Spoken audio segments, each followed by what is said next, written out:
இப்படி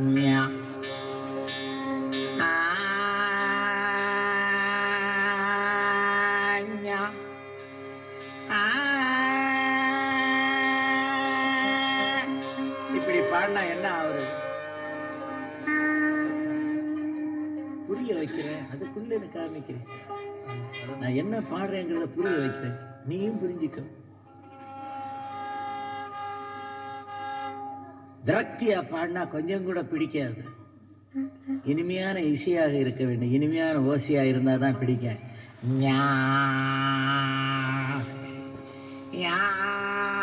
சில பேர் இப்படிதான் வித்வான்கள் பாடுவாங்க மேடையில் உட்காந்து.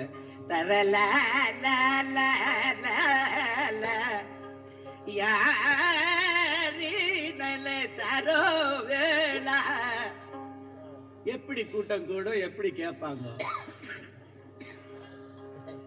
இனிமையான இசை என்று கூட்டம் வருவது அது மற்றவர்களை இசையை வைப்பதால் தான் வருகிறார்களே ஒழிய அந்த பக்குவம் தெரியணும். தெரிஞ்சால்தான் கூட்டமே கூடும்.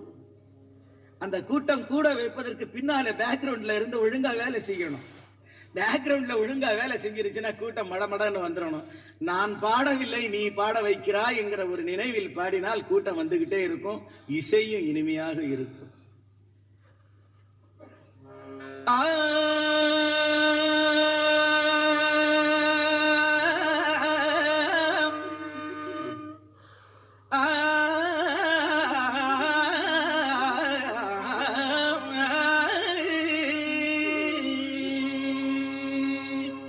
இப்பதான் என் சேதுபதி நினைவு வருது.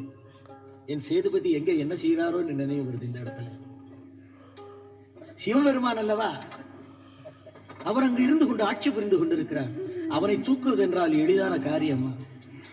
இனிமையான இசை, இசையை உடம்பில் இருக்கிற நரம்புகளை எல்லாம் எடுத்து முதுகு தண்டை வந்து வளைத்து வீணையாக வைத்து மீட்டினால் தான் இனிமையான இசை வரும்.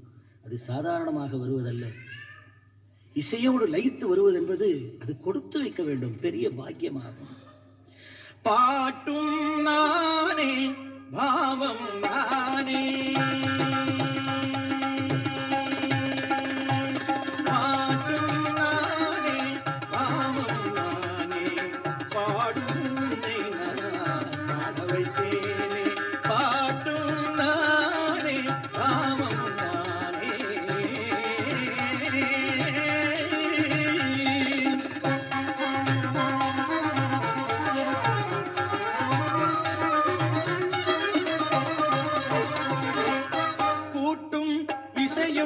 கூத்தின் முறையும் காட்டும் என்னிடம் கதை சொல்ல வந்தாய்.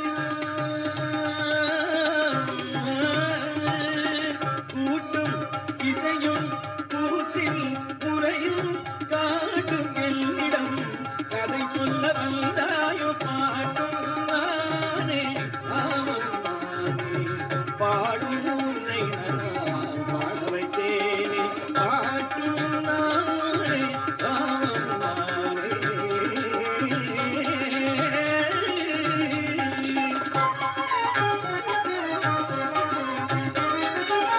அசையும் பொருளில் இசையும் நானே, அசையும் பொருளில் இசையும் நானே, ஆடும் கலையில் நாயகன் நானே. அசையும் பொருளில் இசையும் நானே, ஆடும் கலையில் நாயகன் நானே. எதிலும் இயங்கும் இயக்கம் நானே, எதிலும் இயங்கும் இயக்கம் நானே. எல் இசை நின்றார் அடங்கும் உலகே.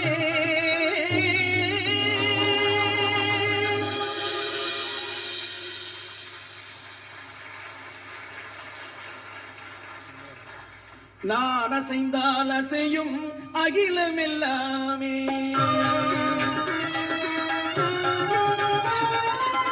நான் அசைந்தால் அசையும் அகிலம் எல்லாமே. அறிவாய் மனிதாவும் ஆணவம் பெரிதான், நான் அசைந்தால் அசையும் அகிலம் எல்லாமே.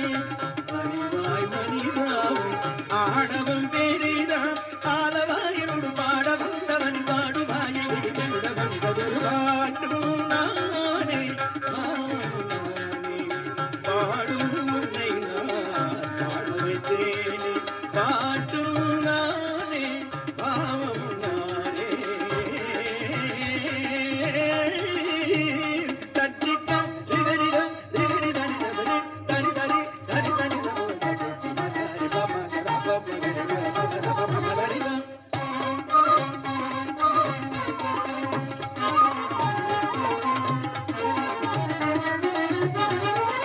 சகரிக சரி நிதரி நிததா தரி தரி தப பாப நிதரி